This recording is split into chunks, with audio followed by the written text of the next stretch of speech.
Being able to negotiate is one of the highest ROI investments that you can make in yourself. It can translate to better outcomes when it comes to salary negotiations, when it comes to relationships, family and romantic, and also things such as business dealings. Now, if you weren't wanting to get a little bit of advice about how to negotiate a little bit more effectively, then you'd want it from somebody that knew what they were talking about. If you want to become a better sprinter, then talking to Usain Bolt would be quite a good start, if you could. But the best thing that we have in terms of negotiation, I would argue, would be a chap named Chris Voss, the author of Never Split the Difference, which is the leading selling book related to negotiation on Amazon at the moment. And the chap has been an FBI investigator for 20 years, the lead negotiator. So I suppose you could say that he knows what he's talking about. Now, although we all want better outcomes, negotiation isn't just about trying to get what you want. Negotiation, I would say, to define it, would be something along the lines of a collaborative discussion between two parties that ends up in a long-term, sustainable, productive relationship where neither party feels as though they've been taken advantage of. As Dave Ramsey says, negotiations don't have to be a win-lose, they can be a win-win. My name's Connor, I'm a physiotherapist working in Scotland, and on this channel I hope to share a few ideas that I've found quite useful over my time. And today we're going to be talking about negotiation, so let's get right into it. Negotiation is something that I've always found quite hard, and a lot of that is to do with the fact that I'm quite an agreeable guy by temperament. I don't like conflict, I don't like confrontation generally speaking, although it's necessary sometimes. Unfortunately, the world doesn't reward those who don't stand up for themselves. The old adage, if you don't ask you don't get, rings true here.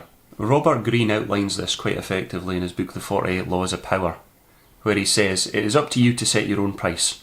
Ask for less and that's exactly what you'll get. If you don't ask, you don't get. But the thing is, there are occasions when you do ask and you still don't get. And I'm going to tell you a little story about one of the occasions when that happened to me. At the time I was about 20 years old and I was working as an anti-corrosive servicing technician, or otherwise known as a boat painter, but the former sounds cooler on the CV, so that's what I used to put. And at that point I was earning £8 an hour, I think at the time. I approached my manager and asked for a pay rise from my £8 an hour up to £10 an hour. And my very eloquent argument for this was that other guys are on £10 an hour, which wasn't a particularly compelling argument. And unsurprisingly, he said no. So, what exactly did I do wrong? 1. I didn't assess my market value. At that time, the service that I was offering to the company was just that of a labourer.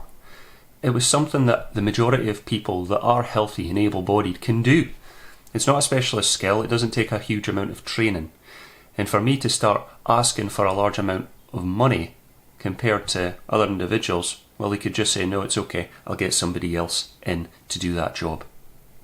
Advocating for yourself and justifying your pay and what you are useful to with your employer is something that was done really, really well by a footballer named Kevin De Bruyne, who plays for Manchester City at the minute. And back in 2021, he advocated for himself using statistics in a contract negotiation with Manchester City, which then handsomely earned him 400 grand a week after that, which is a no bad pay and a lot better than £8 an hour, I'm telling you. Secondly, before I actually met the chap for this meeting, I never summarised in my mind the barriers to him increasing my salary. At that point, it would have been a good idea to think about all the different aspects that would have stopped him from giving me that pay rise, such as, well, that he actually outlined straight up front to me, such as the fact that you are not a permanent member of staff, you're likely to go back to university and then leave here. Any skills that I do invest in you, I won't be getting the benefit of them in the long term. So all these different factors I could have thought about even before I'd spoke to him. So outlining those barriers beforehand would have been really, really useful. And also thinking about what Chris Voss in his book talks about, which is called black swans. So these can be defined as the unknown unknowns. So what kind of things are you not taking into account if you're in a salary negotiation? What kind of things are you not thinking about? Such as the company's current structure. Have they actually stopped funding as much, so therefore they're really, really struggling for more and more money to bring in people? Do they have 20 applications for one job when you're only one person? Difficult to say. Those were the first two aspects of your 4-part negotiation tactics, and as we know, they are done before you even start the negotiation. The third mistake that I made was not actually listening to my gaffer, listening originally. If I had asked him, what can I do to bring on more responsibility and how could I impact this, and then actively listened, really listened to what he was saying and what his company needed, then potentially I would have had a much more favourable outcome in this instance. Whereas I just went in all guns blazing talking about, can I get a pay rise because the other guy's on it?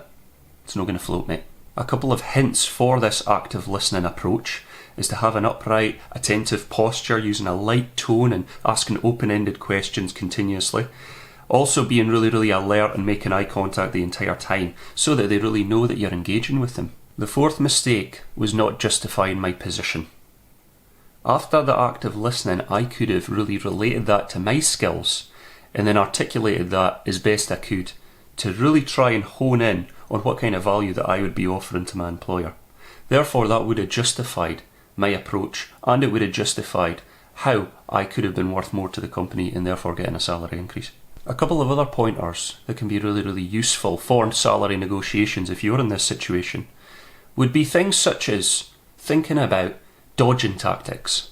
So say you're really, really stuck on a particular salary negotiation and your company won't budge and you won't budge for how much you're asking for.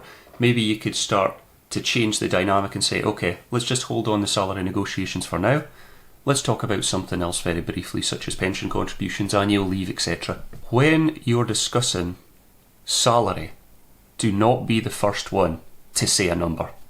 Always wait, embrace the silence, embrace the awkward, and then, once the company does say a number, then you can give a range that you thought would have been more appropriate.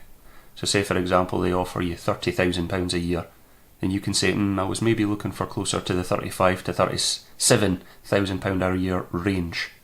And that tends to be quite an effective technique. Another really important point is to hone in on integrity. As Chris Voss says, integrity is my currency. So there's no point in lying. If you really don't want the job, if you want to try and become a part of this team that's going to make a difference in whatever endeavour that you're getting into, then you need to be honest. You need to be honest with yourself, you need to be honest with them. Otherwise you're just setting yourself up for failure in the long run, because over a long period of time you can end up resentful, you can end up annoyed. It's been about 7 years since I had that contractual negotiation at the time when I was painting boats, and since then I've invested quite a lot of time, money and energy into my education, and now I'm a qualified physiotherapist with a degree. I've gotten quite a few years experience, and now I'm going to contrast that experience that I had previously with the current one in my most recent contractual negotiation and see how I learned and what other tools I implemented. 1. I'd established my market value. I'd looked on Indeed, I saw how much that physiotherapists were getting paid at that time. I was with several agencies, so I knew what the different rates around about the country were. So therefore I was coming in, I was aligned with what I could actually offer to the company and what my skill set was going at market value at that time. Secondly, I acknowledged the barriers to collaboration before this, from which I could tell there were relatively few. I seemed to be quite a good fit for the particular role and the contract, and I seemed to have the experience, but I had to acknowledge what Chris Voss calls the black swans. So, did the company have 20 physiotherapists that were looking for the one job, for example? Did they have a limitation in terms of what kind of budget that they had? You know, would I be negotiating for a much higher salary than they are able to provide because they're often given their budget about a particular role and then there's nothing they can do about it? So all these things had to be considered before opening up with that negotiation. Thirdly, in these negotiations, I started asking open questions about what exactly they're looking for. It turned out that they were looking for a physiotherapist as soon as possible, which I could provide. I could start very, very soon, which is what they were after. They were after somebody with a little bit of experience within the area of practice that I was working in, so that also played in my favour. And because I had all this knowledge and I'd done my prior research, I could marry all of those factors together. Which brings me on to my final point, which is the fourth aspect, which was outlining how useful I could be to the company and how I could align that with what they were after. I said that I had evidence-based practice, I had plenty of experience in the particular area that they were looking for, and also they were asking for multiple sites to be worked across. So it wasn't just the one area, which comes with its own degree of adaptation that you need to do. You need to be adaptable to the certain area of practice, the certain people that you're working with. And if you're doing that geographically among different sites, then that's going to be a bit trickier for you as well. So that was a good renegotiating tactic for me to say, well, this is a harder aspect, therefore I would like a little bit more in terms of reimbursement, which generally is quite a fair thing to say. Now, an important factor to consider during all of this is that I was experimenting. I didn't really know what I was doing. I was trialling certain things, I was trialling some of these techniques, but at the same time trying not to be cheeky. It's something that, like I says, it's very much a collaborative effort between you and whoever it is that you're negotiating with. I wanted to be a part of their team just as much as they wanted me to be a part of their team. So I asked for what I thought was a reasonable increase in the salary that was originally offered, and to my surprise they actually agreed to that and a little bit more on top.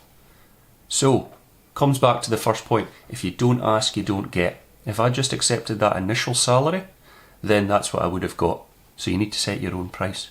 In this example, I've used specific instances where you are starting a new job and you start salary negotiating. It'd be a little bit different if you're already in a job, if you're negotiating for other kind of aspects such as kind of relationships and things like that. That's different. I've used this as a particular example. Negotiating your salary is not rude. It is actually expected, and as long as you do it in a polite and articulate manner, then actually I think it could play in your favour after you're accepted for employment. Because what does that say about you when you're somebody that stands up for what you believe and you advocate for yourself? Well, it tells your employer, this person isn't a pushover. They're somebody that I probably want with my company, because they are going to be coming in here, and not only do they advocate for themselves, but if they advocate for the company, then they can handle things that could take the edge off of me. They could take on more responsibility. They could deal with certain clients that might be a bit more challenging. So straight away you're sending a message. And the thing is, the great quote that goes, "What you are speaks so loudly I can't hear a word you're saying." I can't remember who said that. But it's a great quote, and it's actually true. So, right from the outset, if you're doing that, then it sends a massive message to your employer. It's also very, very good for your mental well-being. You don't want to start a job thinking that you've been hard done by. Like I said about the meaning of negotiation, it's when neither party feels as though they've been hard done by. So, making sure that you, when you start it, are 100% in and 100% down on the job, then that's going to make a huge difference to your well-being. It will limit any kind of resentment, and it will be good for you in the long run. Now, I do have one large disagreement with the teachings of Chris Voss, and that is related to his title of his book, Never Split the Difference. In one of his chapters, he talks quite eloquently about the buy-in of a lovely big Toyota that he managed to get down from 36 grand to 30 grand by being consistently stern, embracing the silence, asking open questions, putting the onus onto the other person. And that's great. However, me and you aren't Chris Voss, you know. Generally we're quite normal people, we're average people, and we just want a little bit more pay than we generally are getting at the minute. And oftentimes, you'll be in a salary negotiation and the offer that you get is okay, it's fine, and you'd like a little bit more. But it's about navigating that landscape. In my most recent experience with negotiation, I was a bit too rigid in my dealings. It was very similar to the last situation I told you about, but I didn't take into consideration as much of the black swans. And as a result, I ended up with an unfavourable outcome. I overestimated my market value at that time. There was plenty of physiotherapists looking for jobs, and this particular job offer that I had would have been quite ideal, but I turned it down. And at that time, it was because the salary wasn't as much as what I was advocating for. Now, you need to stand up for yourself, but it is that balancing act. You need to decide at that time what's best for you and what is actually a reasonable offer at that time, because if you start pushing and pushing and pushing, they're happily going to walk away as well. Having multiple options of employment is always the best situation, because then you can advocate for yourself in a negotiation and happily say no. You need to be willing to say no as you're coming out. However, if you don't have any other options, you need to bear that in mind as well. Sometimes you just need to pay the bills. Just by doing the basic components of negotiation that I spoke before, the 1 to 4, you can actually become a far, far more effective negotiator if you have the courage to ask in the first place, right? And over time, as you become a better negotiator, you can start layering on these other factors that Chris Voss talks about, and you can become more and more effective. I would definitely recommend buying his book. Great guy, really articulate guy, and it's been very, very useful for me. He's in quite a lot of podcasts as well and things like that, so definitely worth giving a listen to. Thanks for watching the video, and we'll see you in the next one.